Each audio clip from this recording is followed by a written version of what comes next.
Imagine you wake up in a room with no windows. In this room, there is only one screen. This screen tells you everything about the world outside. It tells you who to love, who to fear, what to buy, and what to hate. You've never stepped outside, so you have no choice but to believe the screen. You believe it when it tells you the sky is falling. You believe it when it tells you your neighbor is your enemy. You believe it because, in that room, the screen is your only reality. Now, imagine that the person running that screen isn't your friend. They aren't a teacher. They are a businessman who wants your money and a politician who wants your vote. They don't show you the sun. They show you a fire and tell you the world is burning. They don't show you people. They show you labels and tell you they are threats. This isn't a scene from a science fiction movie. This is your life. The screen is in your pocket. The room is your mind. And the programmer is the trillion-dollar industry we call the news. Most people think they are informed. They think that by watching the evening news or scrolling through their feed, they are gaining knowledge. But today, I'm going to show you that news is not knowledge. News is signal jamming. It is a sophisticated psychological operation designed to keep you in a state of permanent confusion, fear, and dependency. By the end of this 10-part journey, you will never look at a headline the same way again. Plato's allegory, The Cave of 2026. 2,400 years ago, the philosopher Plato described a cave where prisoners were tied up, facing a wall. Behind them was a fire, and people carried objects in front of that fire, casting shadows on the wall. For the prisoners, those shadows were the only truth. They gave them names, they argued about them, and they feared them. Today, the cave is digital. The shadows are the viral clips and breaking news banners. We spend our lives crying over silhouettes. When you see a 15-second clip of a protest or a 10-word headline about a scandal, you are looking at a shadow. You aren't seeing the context, the history, or the motive. You are seeing exactly what the puppeteer wants you to see. The tragedy of modern man is that we have more information than any generation in history, yet we have less understanding. We know what is happening, but we have no idea why it is happening, or who is benefiting from us knowing it. Like the prisoners in the cave, we have become experts in shadows, while the light of reality remains hidden behind us. The definition of a program. Think about the word television program or a software program.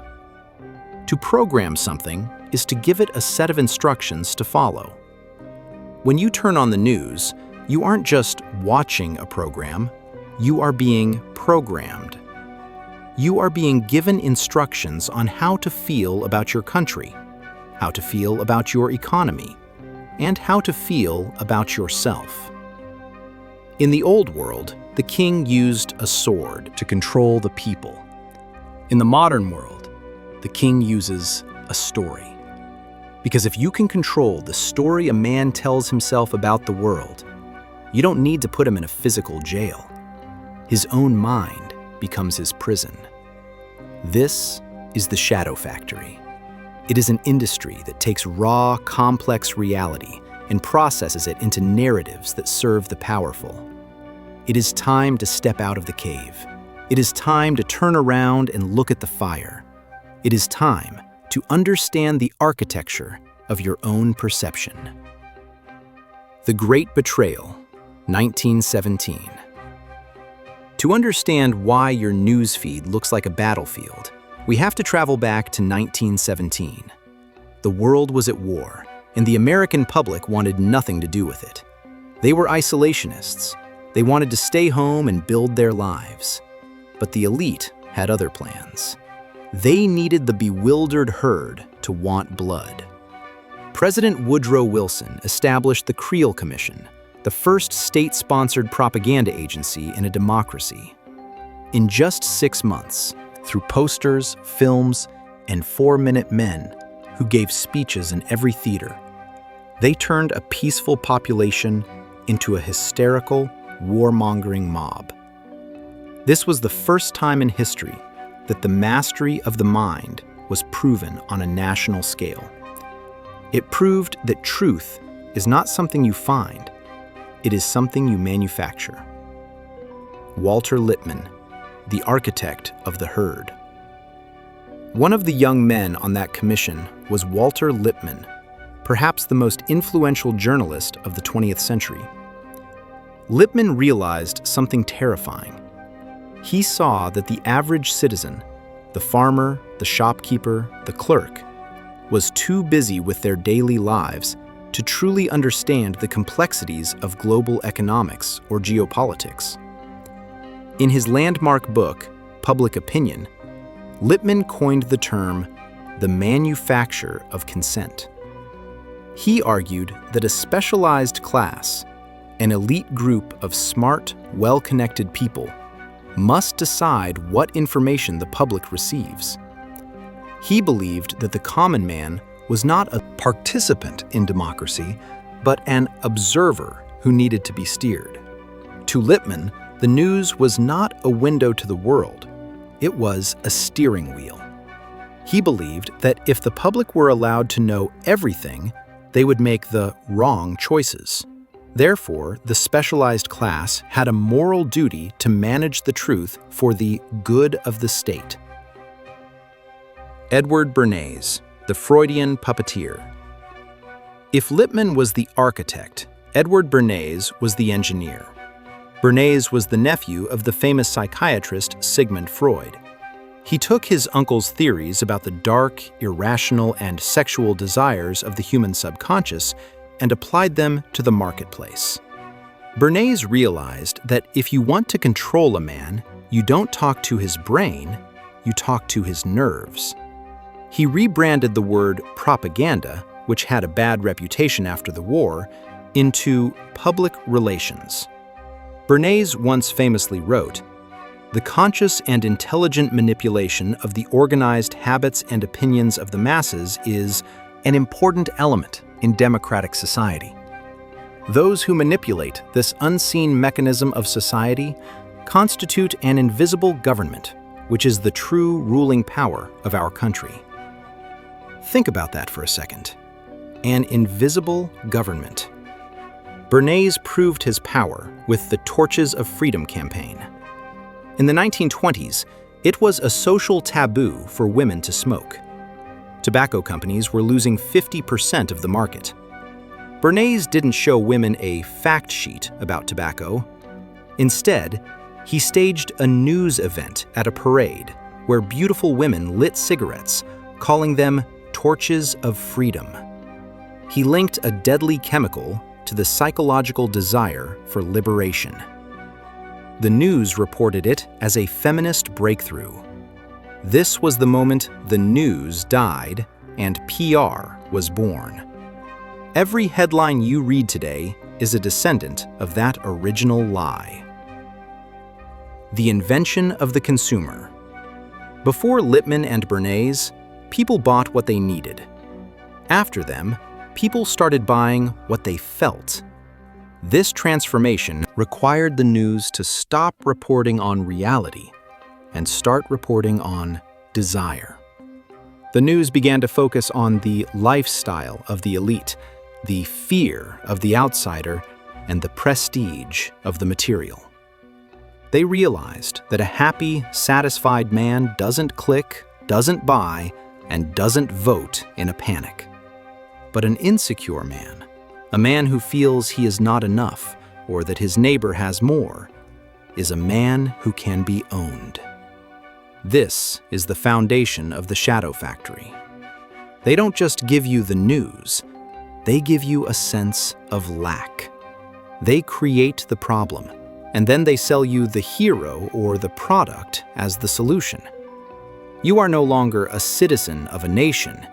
You are a consumer of a narrative. To understand. To understand why you can't look back into the shadow, the glitch in the machine to vary one of the age of place prepared of the description out. The glitch in the machine they want to look as an other management. They discuss the truth of the description place and back to this place well as the place on the source, and they part is a nothing. Chapter 30. The glitch in the machine they planned a visit of the narrative as allowed the place. They may a lift as a good skill in back to the nation of the cities of a narrative. The glitch in the machine they can't look free to mont, and they lift be used the state. The glitch in the machine they may looked to anything that allow the description other manage and space clear, and they look that they are in place. The glitch in the machine they flighted win to canned enough. The glitch the machine you don't look anything that as a manage. They still actually selp of this description, and next week disprected this truth of the based place. The glitch is the critical reported of the activated for short. The glitch in the machine they very good lift to get at anything that allowed the description blog. They discovered a break this program of this place. The glitch in the machine they totally difficult and giver and explain. They become why difficult with your tentance of narrative and make that truth them any year to a spread the comfortable way. The glitch in the machine they very good lift to get the based place and become of a zero. The glitch in the machine they not played the description visit. They need sell in the friend of this place describe, and they find literally gooding to giver and different place. The glitch in the machine they not played the description of a zero. The glitch in the machine they not played the description of a zero. They forget this news of look and related or lordand, but they haven't not in what it is a faith book for the description visit. The glitch in the machine they not played the description of a zero, and they find the place words for the description event. The glitch in the machine they feel like the individual of the zero to related. The glitch in the machine they not played the description of a zero.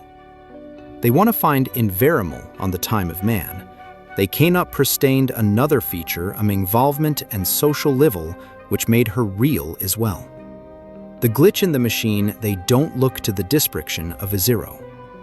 The glitch in the machine they not played the description of a zero. They just phrase that they were faced, but they not active the state. The glitch in the machine they not played the description of a zero. They could be a true unmanagement. She become and convinced. They try to be made free, and they may other term to do and made something. They could be placed in the description to the subordinate. The glitch in the machine they totally another feature. They give one point we need discovered as attack. They create this words of the state, and they bring the other implicits to work them and his place before there. The glitch in the machine they not played the description of a zero. The glitch in the machine they not played the description of a zero. The glitch in the machine they not played the description of a zero. They try to be made free, and they may not active in individs because of their. The glitch in the machine they not played the description of a zero. The glitch in the machine they not played the description of a zero. They drive be break them about it, and they work them to the general on the next work. They try to be made free, and they may not played the description of a zero. The glitch in the machine they not played the description of a zero. The glitch in the machine they not played the description of a zero. The glitch in the machine they not played the description of a zero. They try to be made free, and they began to stop reporting on hero or that product as the solution. You are no longer a citizen of a nation. Understand why you can't look away from a breaking news banner, even when it ruins your mood. We have to look past the screen and into your DNA. Your brain is a survival machine, evolved over 200,000 years.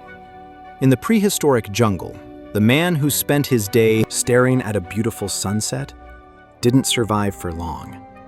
The man who survived was the one who was hyper-vigilant, the one who was constantly looking for the rustle in the grass, the potential predator, the threat to the tribe. This is what psychologists call negativity bias. Our brains are biologically hardwired to pay 10 times more attention to threats than to opportunities. We don't see safety, we search for danger. The news industry is the most sophisticated biotechnology ever created because it has mapped this biological glitch perfectly.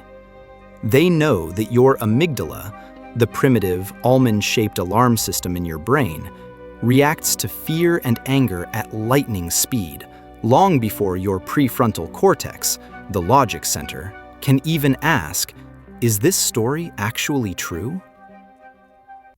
The chemistry of the scroll, cortisol and dopamine. Every loud siren, every flashing red graphic, every headline that starts with warning or shocking is a biological hack. When you see a threat on your screen, your brain doesn't know it's 5,000 miles away. It thinks the tiger is in the room. Instantly, your body releases cortisol and adrenaline. Your heart rate increases, your breathing becomes shallow, and your focus narrows. You are now in survival mode. In this state, you are no longer a dangerous thinker. You are a reactive animal. A brain flooded with cortisol cannot think strategically. It cannot process complexity. It can only look for a savior or an enemy. And here is the dark genius of the system. Once the news makes you stressed with a fear story, they immediately follow it with a dopamine hit, a celebrity scandal, a cute animal video, or a political win for your side. This creates a dopamine-cortisol loop. You are literally being milked for your chemical reactions. The news doesn't want your opinion. It wants your nervous system. The death of silence. In our earlier scripts, we talked about the power of the sniper and the silence of the wise. But the propaganda machine hates silence. Silence is where logic lives.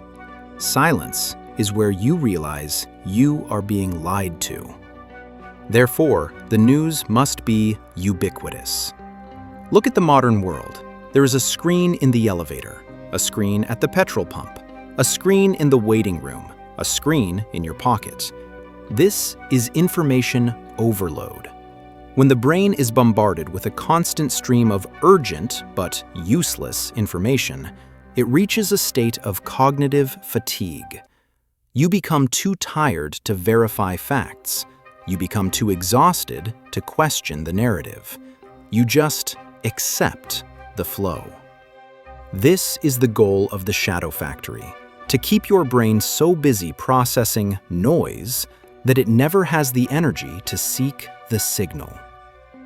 The hijacked tribe. Group polarization. Human beings are social animals. We have a deep biological need to belong to a tribe. In the past, your tribe was your village.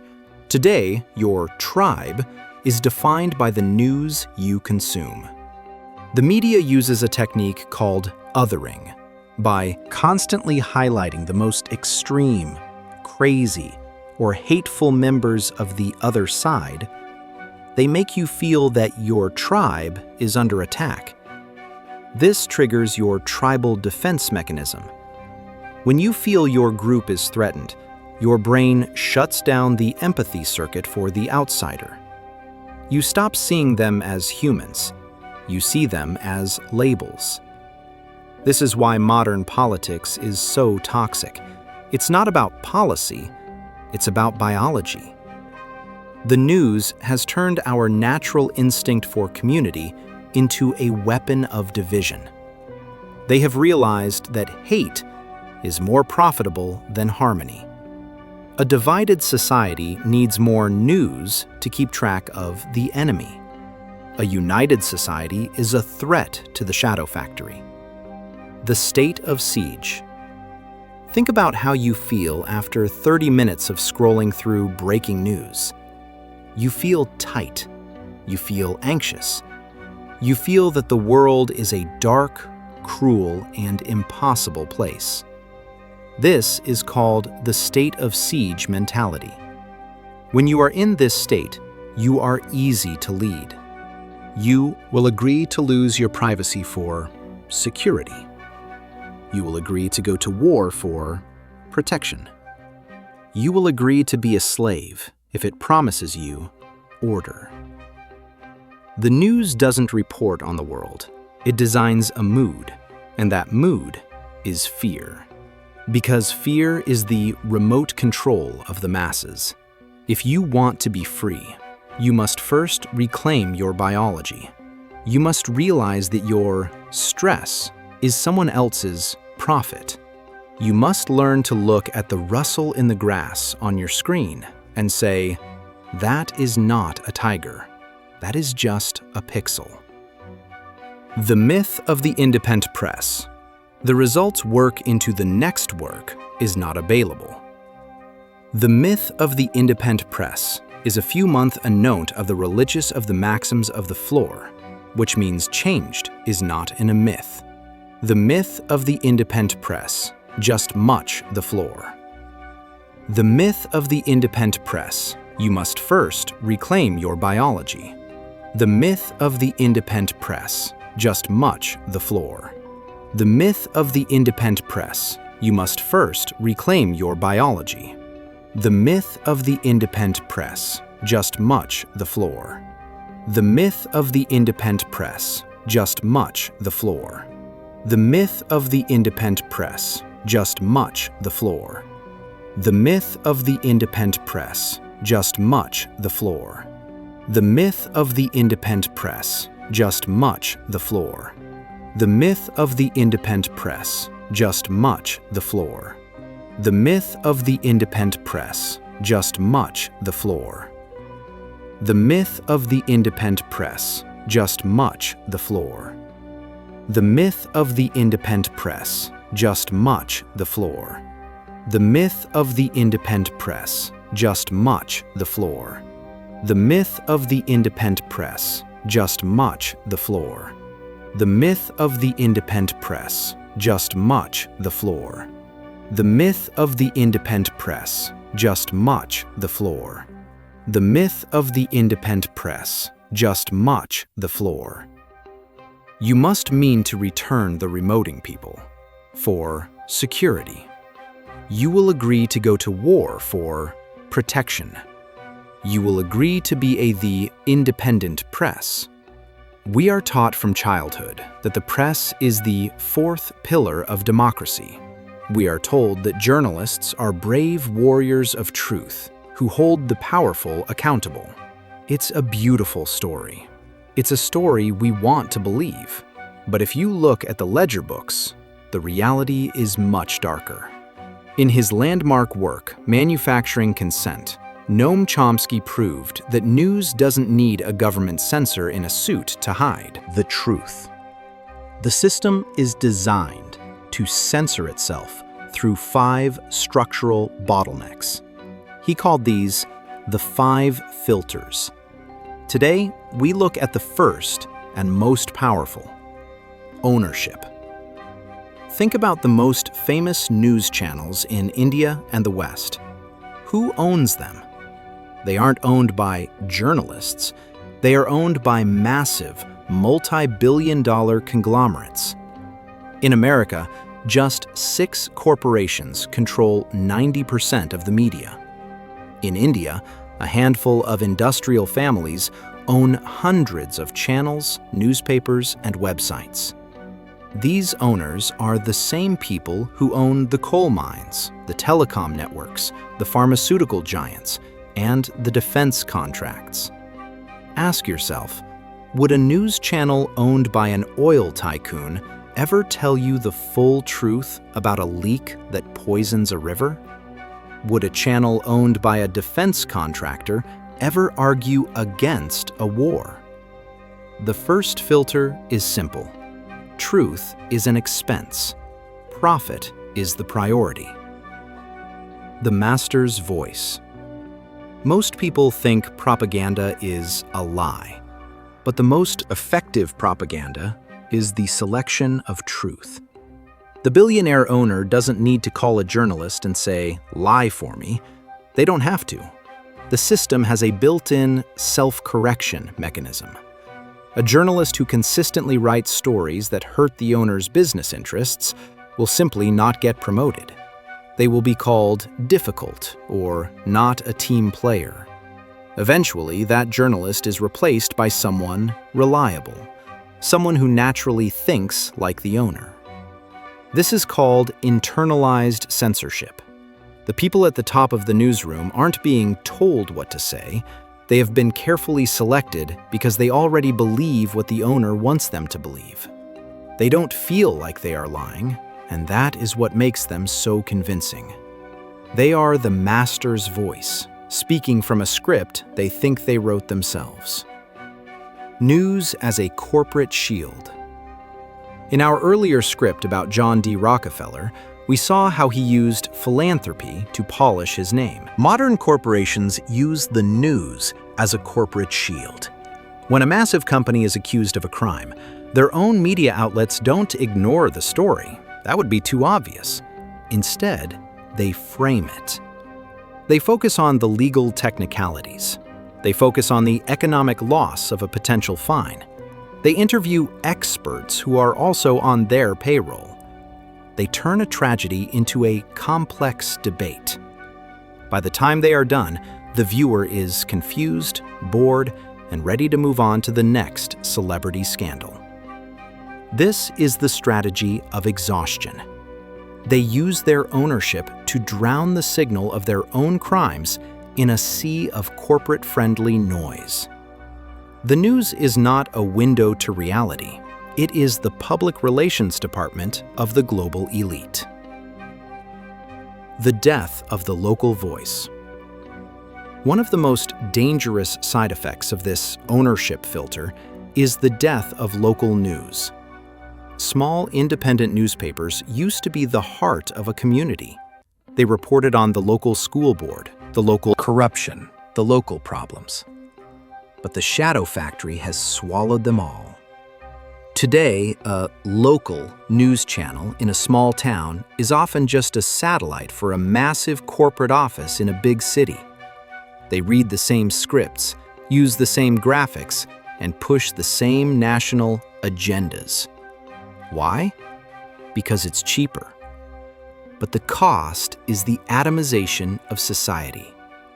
When we stop knowing what is happening in our own neighborhood because we are too busy being outraged by a national debate designed by a billionaire, we lose our ground. We become intellectual refugees, living in a digital world designed by people who don't know our names and don't care about our lives. The conclusion of the first filter. Understanding the first filter is the beginning of intellectual sovereignty. Whenever you see a hot take or a deep investigation on a major channel, look at the bottom of the screen. Look at the parent company. Look at the board of directors. If the person telling you the truth is being paid by the person you are supposed to be informed about, you aren't watching news. You are watching a transaction. You are the commodity, and your belief is the payment. In Part 5, we will look at the second filter, the advertising noose. We will see how your attention is literally sold to the highest bidder. Both the greatest lie ever sold. The biggest lie of the 21st century is that the news is free. You don't pay for the app, you don't pay for the website, and you don't pay for the 24-hour broadcast. You think you are getting a service for nothing. But in the world of power, nothing is ever free. If you are not paying for the product, You are the product. The news industry is not in the business of selling information to you. It is in the business of selling your attention to advertisers. This one simple fact changes everything. It means the journalist is not working for you. They are not your representative. They are harvesters. Their job is to keep your eyes glued to the news screen for as long as possible so that the ad block can be delivered to your brain. This is the advertising noose. It is a silent, invisible cord that tightens every time a reporter tries to speak a truth that might upset the master's wallet. The consumptive environment. Advertisers don't just buy a slot between news segments. They buy what is called a consumptive environment. Think about it. If a news channel shows a 10-minute deep dive into the horrors of child labor in fast fashion factories, or the chemical poisoning caused by a major soft drink company, would you be in the mood to buy a new shirt or a sugary drink in the next commercial break? Of course not. You would be angry, reflective, and cautious. This is the nightmare scenario for a media executive. Therefore, the second filter ensures that the news remains harmonious with consumption. High-impact, systemic critiques of the corporate world are filtered out. They are replaced by human interest stories, celebrity gossip, and petty political squabbles. These topics keep you in a light, reactive, and emotional state. The perfect state for a consumer. The news doesn't want you to think. It wants you to want. It transforms the public square into a digital shopping mall where the news is just the background music. The weapon of withdrawal. Most people think censorship is about a government official banning a story. That is old-fashioned. Modern censorship is much more efficient. It is economic. If a news outlet becomes too radical, if it starts questioning the banking system or the pharmaceutical industry too deeply, those companies don't need to sue. They simply withdraw their ads.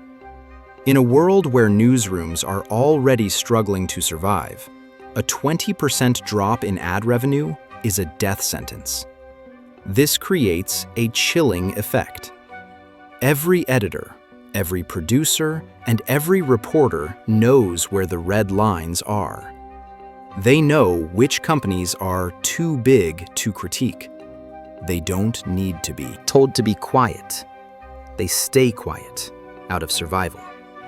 This is how the advertising noose works. It doesn't kill the truth. It just makes it too expensive to tell. The truth is buried not by a decree, but by a business decision. The data mine, selling your soul in real time. In the age of the internet, the second filter has become even more lethal. In the past, an advertiser bought a demographic, men aged 20 to 40. Today, they buy you. Through tracking cookies, pixels, and AI algorithms, the news organization knows exactly what makes you click. They know your fears, your insecurities, and your secret desires. They sell this psychographic profile to the highest bidder.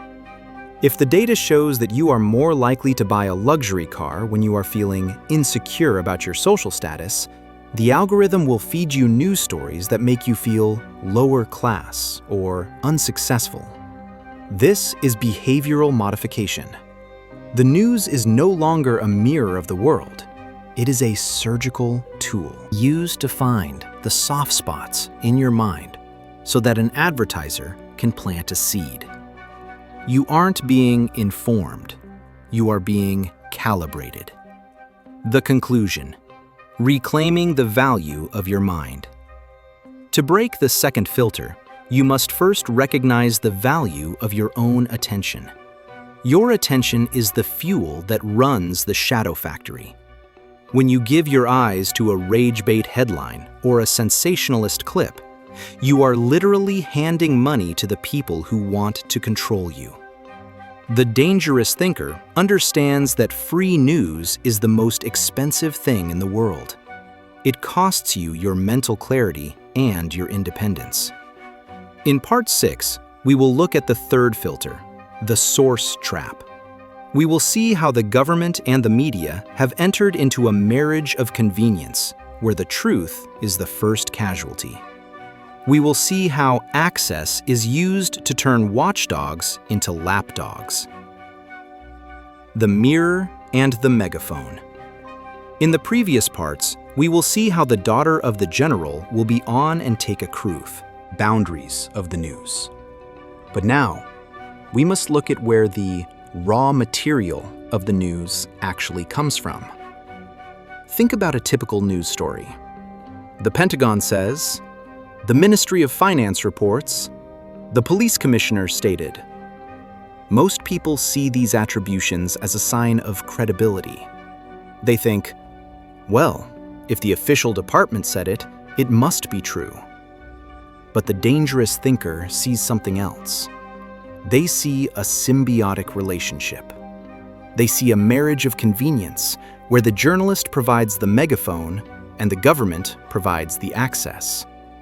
This is the third filter of the shadow factory, the source trap. It is the process by which independent journalism is slowly replaced by access journalism. It is the moment when the watchdog stops barking at the master and starts sitting at his feet, waiting for a scrap of information. The subsidy of information journalism is an expensive, high-pressure business. To investigate a story from scratch, to find witnesses, verified documents, and travel to the scene costs a lot of time and money. Newsrooms today are shrinking. They are lean and mean. They don't have the resources to be everywhere. The powerful know this. Governments and billion-dollar corporations have created massive bureaucracies, PR departments, press offices, and think tanks designed to subsidize the work of the news. They package the news for the journalist. They write the press release. They provide the expert for the interview. They give the official statement on a silver platter. For a tired, overworked journalist with a deadline in 2 hours, this is a godsend. It's free content. But this free content is a trap. When you allow the powerful to provide the raw material for your story, you are allowing them to define the frame of the conversation. You aren't investigating the truth. You are simply processing a narrative that was pre-cooked in a government office. The price of access, lapdog versus watchdog. In the upper echelons of the news world, the people who cover the Prime Minister, the President, or the CEOs of the Fortune 500, there is a currency more valuable than money. That currency is access. If you are a reporter and you want that exclusive one-on-one interview, or you want to be the first to know about a new policy, you need a good relationship with the press office. This creates a lethal conflict of interest. If you write a story that truly exposes the corruption of a minister or the failure of a CEO, your access will be cut off. You won't be invited to the private briefings. You won't get the off-the-record tips. You will be frozen out. In the competitive world of news, losing access means losing your career. This turns the watchdog into a lapdog. The journalist begins to pull their punches. They ask softball questions. They check with the source before publishing. They become a part of the very system they are supposed to be scrutinizing. This is why you often see the same expert on every channel. They are safe. They provide the illusion of authority without ever challenging the foundation of power. The invention of the expert. Have you ever noticed how, whenever a war starts or an economic crisis hits, the news brings on a senior fellow from a think tank you've never heard of? They look respectable. They have a suit and a serious title. You assume they are neutral. But look closer. Who funds that think tank? Often, it's the same defense contractors, banks, or billionaire foundations we discussed in the Rockefeller script. These experts are not there to provide insight. They are there to provide validation. They are hired brains, used to give a scientific or intellectual veneer to the owner's agenda. They use complex language to make you feel that the world is too complicated for you to understand. They tell you, don't trust your eyes, trust the official data. This is the ultimate goal of the source trap, to make you feel that you need an authorized translator to understand your own reality. The conclusion: the death of the eyewitness. The source trap has led to the death of the eyewitness. We no longer value what the person on the street says. We only value what the official statement says. If 100 people say the police used excessive force, but the official police spokesperson says the situation was managed with restraint, the news will lead with the official line. To reclaim your mind, you must learn to look past the official statement. You must ask, who is the source and what is their motive? Remember the Simo Häyhä script? The sniper survived because he knew the terrain better than the enemy. To survive the information war, you must know the terrain of sourcing. You must realize that a press release is not news. It is a weapon of influence. In Part 7, we will look at the fourth filter, the Flack. We will see what happens to those who dare to step out of line and tell the truth. The immune system of power. In the previous parts, we explored the silent filters: ownership, advertising, and sourcing. These are the invisible walls that guide the flow of information. But what happens when a journalist or an independent voice refuses to stay within those walls? What happens when a dangerous thinker manages to find a piece of truth that threatens the profits of a billionaire or the stability of a government? The system does not just sit back and watch. It reacts. It has an immune system designed to identify, isolate, and destroy any foreign truth that enters the public bloodstream. This mechanism is what Noam Chomsky calls the Flack. Flack is not a debate. It is an attack. It is the organized attempt to make the price of telling the truth so high that no one else will dare to try it. The architecture of the attack. Flack comes in many forms, ranging from the subtle to the brutal. It starts with the fact checkers. In the modern world, fact-checking has been weaponized. Often, these organizations are funded by the very foundations or corporations that the independent journalist is investigating. They don't look for the heart of the truth. They look for a technicality. If you get one tiny detail wrong in a 5,000-word investigation, the Flack machine will use that one error to label your entire work as fake news. They don't want to disprove your argument. They want to destroy your credibility. Then comes the coordinated smear. In the digital age, this is executed by troll armies and PR hitmen. Suddenly, the journalist isn't being criticized for their work. They are being attacked for their character. Their private life is excavated. Their past is twisted. They are labeled as conspiracy theorists, radicals, or anti-national. The goal is to make the audience focus on the messenger so that they never have to listen to the message. This is the Cleveland massacre of the mind. If you can't buy the competitor, you burn their reputation to the ground. Lawfare, the war of attrition. For those who cannot be silenced by social pressure, the system uses lawfare. This is the use of the legal system as a weapon of war. Massive corporations and powerful individuals use SLAPP suits, strategic lawsuits against public participation. These lawsuits are not meant to be won in court. They are meant to be exhausted in the bank. They know that an independent journalist or a small news outlet cannot afford 5 years of legal fees against a trillion-dollar company. They bury the truth under a mountain of paperwork. They use the law to create silence. Even if the journalist eventually wins, they are left broken, bankrupt, and discouraged. This sends a clear signal to every other newsroom. If you touch this topic, we will end you. This is how the Flack filter creates a dead zone around certain topics, not because the topics are illegal to discuss, but because they are too expensive to defend. The cancel culture of the elite.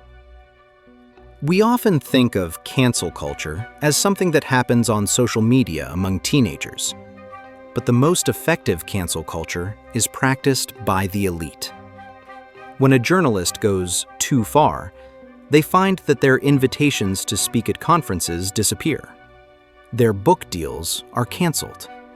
Their columns are discontinued. They are quietly removed from the polite society of the intellectual elite. This is professional excommunication. In our script on Leonardo da Vinci, we saw how he trusted his eyes over the Galen system. But da Vinci was a genius who worked for kings. Most journalists are employees who have rent to pay. The Flack filter ensures that the specialized class stays in line by showing them exactly what happens to the lunatics who try to see the world for themselves. It turns the newsroom into a place of fearful compliance. The conclusion: the courage to be unpopular. To understand Flack is to understand that the truth is often found in the places that are most heavily attacked. If the entire propaganda machine, the big channels, the authorized experts, and the fact-checkers are all screaming at one person, that is usually the person you should be listening to. The dangerous thinker knows that unpopularity is a signal. If you are telling the truth in a world built on lies, the immune system will come for you. Reclaiming your mind means learning to distinguish between coordinated outrage and genuine critique. In Part 8, we will look at the fifth and final filter, the common enemy. We will see how the system uses fear of the other to keep us all in a state of permanent distraction. We will see how they use a monster to make us love our cage. The prison of perception. We have seen the 5 filters that strip mine the truth. We have seen the billionaires, the advertisers, and the fearmongers who run the machine.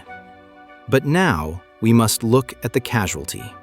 And that casualty is you. Have you ever noticed that after a day of consuming news, you feel a strange sense of exhaustion? You haven't moved the muscle, but you feel like you've been in a fight. You look at the street outside your window and it feels off. You look at people and you see potential threats. You feel a tightness in your chest that won't go away.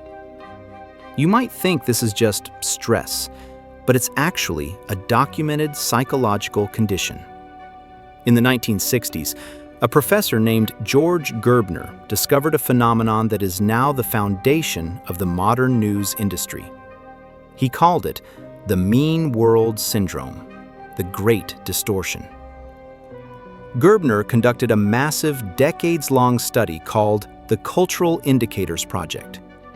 He found that people who consumed high amounts of television and news didn't just have different opinions. they lived in a different physical reality. These heavy viewers believed that the world was significantly more dangerous than it actually was. They overestimated their chances of being a victim of violence by over 1,000%. They believed that police were everywhere and that crime was skyrocketing, even during years when actual crime statistics were falling to historic lows. The news industry has taken Gerbner's discovery and turned it into an engagement engine. They realize that if they can convince you the world is mean, you will never leave the screen. You will stay glued to the updates, looking for a way to survive a world that, statistically speaking, is not nearly as dangerous as they want you to believe. The shrinking brain, the biology of anxiety. This isn't just in your head. The mean world syndrome has a biological price.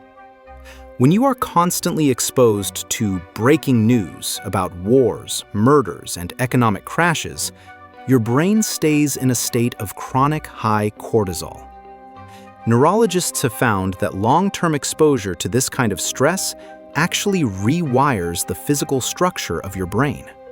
Your amygdala, fear center, becomes enlarged and hypersensitive. It starts seeing tigers in every shadow. At the same time, your hippocampus, the part of the brain responsible for memory and learning, can actually begin to shrink. The propaganda machine is literally lobotomizing you. They are making you more reactive and less capable of complex thought. A man with a shrunken hippocampus cannot plan for the next 10 years. He can only worry about the next 10 minutes. This is the ultimate goal: to turn a population of thinkers into a population of anxious consumers who are too tired to rebel. The death of compassion. Compassion fatigue. There is another dark side to the mean world syndrome: compassion fatigue. The human brain was never meant to witness 500 tragedies a day from across the globe. We evolved to feel empathy for our small tribe, people we can actually help. When the news bombards you with a constant stream of suffering that you have no power to change, your brain does the only thing it can to survive. It shuts down its empathy circuits. You become numb. You see a headline about 1,000 deaths and you feel nothing. You keep scrolling. This numbness is a defense mechanism, but it comes at a high cost. It turns you into a cynic. You stop believing that change is possible. You stop believing that people are inherently good. The news has poisoned the well of human connection, leaving you isolated in your own fear. The conclusion: reclaiming your reality. The mean world syndrome is the final chain in the invisible cage. It ensures that even if you understand the filters, you are too paralyzed by anxiety to act. The dangerous thinker understands that anxiety is an industry. Every time the news tries to sell you a new fear, you must look at your actual physical reality. Look at the trees. Talk to your neighbor. Feel the ground beneath your feet. Your screen reality is a lie designed to keep you weak. Your physical reality is where your power lies. In Part 10, the final chapter of this journey, we will look at intellectual self-defense. We will give you the tools to unplug from the matrix and become the master of your own mind. We will see how to live in the world of the shadow factory without being consumed by it. The Great Unplugging. We have traveled through the shadow factory. We have seen the 5 filters of Chomsky, the biological hacks of the amygdala, the mean world, that exists only on your screen, and the corporate giants who own the airwaves. You now have a choice. You can go back to sleep. You can tell yourself that everyone else is watching, so it must be fine. You can continue to let the specialized class decide what you should fear and who you should hate. But if you have reached this far, I suspect you cannot go back. Once you have seen the puppet strings, you cannot unsee them. Once you realize the news is not a window, but a weapon, you cannot simply sit back and let it be used on you. Today, we conclude this journey, not with fear, but with power. We are going to discuss the rules of intellectual self-defense. This is the art of being in the world, but not of the world. This is how you reclaim your attention, your sanity, and your soul from the trillion-dollar machine. Rule 1. The digital fast. The first and most important weapon is non-availability.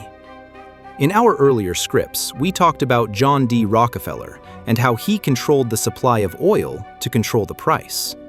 Your attention is the oil of the 21st century. As long as you are available for every push notification, every breaking news alert, and every viral outrage, you are a slave to the system. You must begin a digital fast. Turn off all news notifications. Do not look at your phone for the first 60 minutes of your day. This hour is sacred. This is when you set your internal compass. If you start your morning by reading about a tragedy 5,000 miles away, you have already handed over the steering wheel of your life to an algorithm. Reclaim your mornings, and you will reclaim your year. Rule 2. The 24-hour buffer. The Shadow Factory relies on speed. They want you to react now. They want you to post, share, and scream while your blood is hot and your logic is cold. But the dangerous thinker knows that the first version of any news story is almost always incomplete, distorted, or a flat-out lie. Implement the 24-hour buffer. If a story makes you feel a surge of anger, wait. Do not comment. Do not share. Usually, within 24 hours, the correction appears. The context is added. The monster turns out to be a misunderstanding. By waiting, you refuse to let the algorithm harvest your emotions. You are choosing patience over impulse. In the game of information war, the person who reacts last is the one who wins. Rule 3. The deep reality strategy. We have become a society of headline readers. We know 1,000 things at a surface level, but we understand 0 things at a deep level. This makes us easy to manipulate. To defend yourself, you must shift from news to knowledge. Replace the infinite scroll with deep reading. Read books that have survived for 50 years. Read philosophy, history, and economics. A man who understands the principles of power, like we discussed with Machiavelli, doesn't need to watch the news to know what the politicians are doing. He already knows the game. When you understand the patterns, the individual events stop being surprising. You move from what is happening to why is this happening? And that is the moment you become untouchable. Rule 4. Reclaiming the local. The news wants you to be a global citizen who is miserable about things you cannot change, while being a local stranger who ignores the things you can. This is strategic paralysis. The cure is to go local. Put down the phone and talk to your neighbor. Join a local group. Support a local business. When you build strong physical relationships in the most healthy, your own community, the digital shadows lose their power. You realize that your neighbor is not the enemy the screen said they were. You realize the world is not as mean as the algorithm depicted. Real life is the ultimate antidote to propaganda.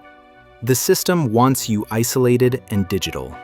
The rebellion is to be connected and physical. The conclusion: the sovereignty of the mind. As we end this 10-part deconstruction, remember the words of Simo Häyhä, the silent sniper.